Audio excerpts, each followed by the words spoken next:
Hey coffee lovers, Josh here from Alternative Brewing, and today we're diving headfirst into the world of espresso. But don't worry, whether you're a total newbie or just someone who loves a good DIY project, we're going to be breaking down making espresso, so by the end of this video, you'll be on the right track to brewing a good espresso at home in no time. Now, do go ahead and smash that like button if you do find this video helpful, and subscribe to the channel for more coffee related content. With that, let's get into it.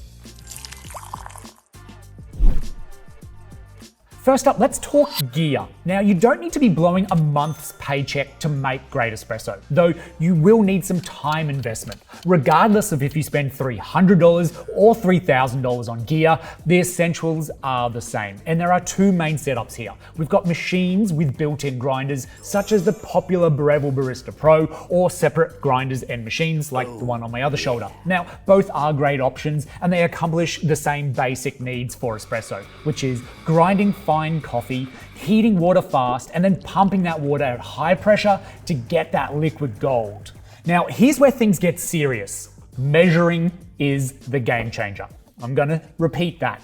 Measuring is the game changer. This is where a set of scales comes in handy. Trust me, this is not just a fancy add-on or an ad right now. By measuring the amount of ground coffee, by measuring the amount of espresso brewed, and then the time it takes to brew, you're setting yourself up for success. It's all about consistency here, fam. If you don't measure, you're essentially flying blind. And with measurements, then you can repeat your successes and make precise adjustments when things go wrong. We're all about following a map rather than wandering around in the dark here. So while you can get by with a measuring spoon for your grounds, a measuring cup for your espresso, if you're just starting out, investing in a basic set of scales will pay off in spades as you fine-tune your espresso making skills. And yes, this even includes those built-in grinders. Trust me, don't trust them. Measure your grinds every time. Now let's grind and measure. This is the step where your espresso journey really begins. The grind size needs to be fine, somewhere between, say, table salt and powdered sugar. But before you even get to grinding, here's a crucial tip. Know your machine. Not every machine's portafilter basket is the same size. Don't assume it's a universal fit here. For example, my Ranchilio machine takes a 20-gram dose of coffee, whereas the Breville works best off of 16 grams. So start by finding out how much your specific espresso machine basket holds, and then work from there. Once you then know the right amount for your machine, use scales to measure it precisely. Then start with a basic 1:2 brew ratio. This is a great place to begin.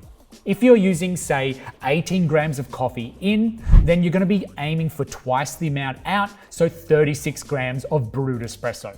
Measuring not only helps you get consistent results here, but it also allows you to make small changes, and then you can recognize how each change then affects how it brews. And good espresso isn't about guessing, it's about precision and consistency. And it all starts with the right amount of coffee in your basket. Next up, puck prep.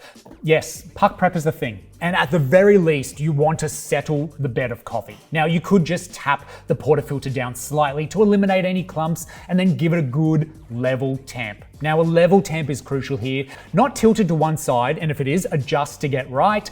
Then think of tamping as a handshake, firm but not bone crushing. And then for the perfectionist out there, as I am one myself, you can spend all day making sure that every granule is just as evenly lined up as possible and it's flat to the level and ready for the perfect extraction.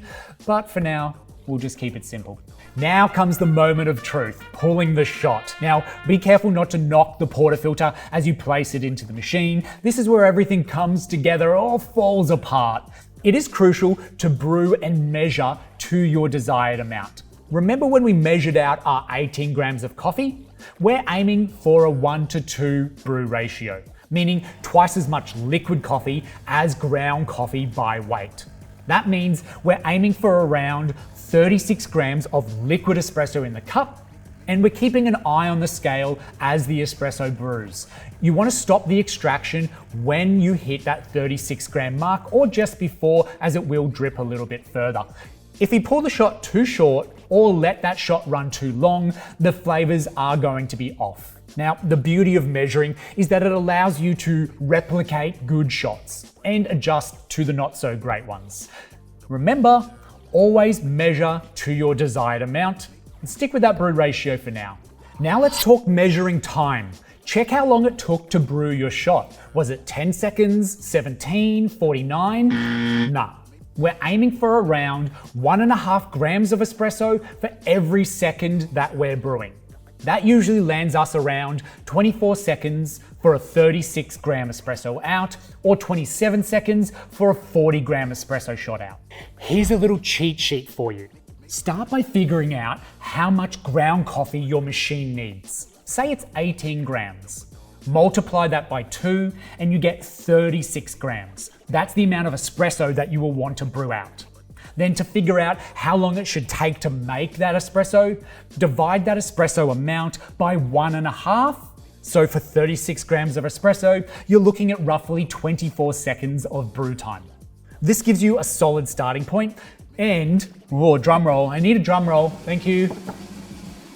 Now, if your shot runs too fast and you reach that 36 grams in under 24 seconds, your grind is too coarse and you need to adjust it finer for next time.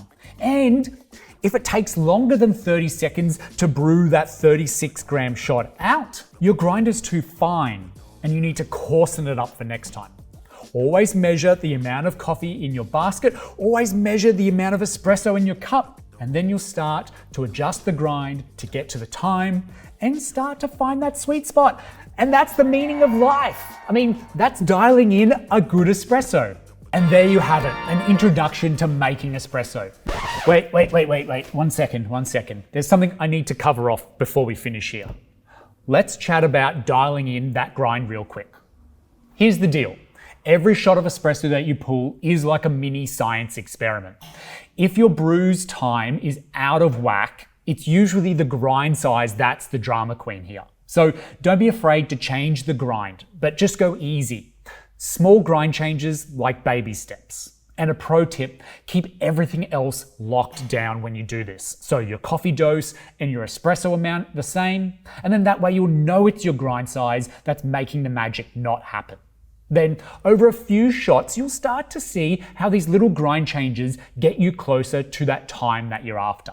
And it's basically a trial and error and you need to learn from it. But don't sweat if it's not perfect right off the bat.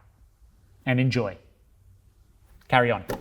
Remember, the key to great espresso is measuring. Measuring your dose, measuring your espresso, and then measuring your time and adjusting the grind as you go. So you measure everything and you only need to adjust the grind. Now, a lot of you are probably going to be asking, how many espressos did I have before making this video? It was like half a dozen or so, it doesn't matter. In the next video, we're going to dive deep into milk steaming techniques. So we'll cover everything from purging the steam wand to achieving that silky microfoam that's perfect for lattes, cappuccinos, flat whites, macchiatos. So stay tuned for more home barista tips on that. And thank you so much for watching to the end of this video. We'll see you in the next one. Happy brewing.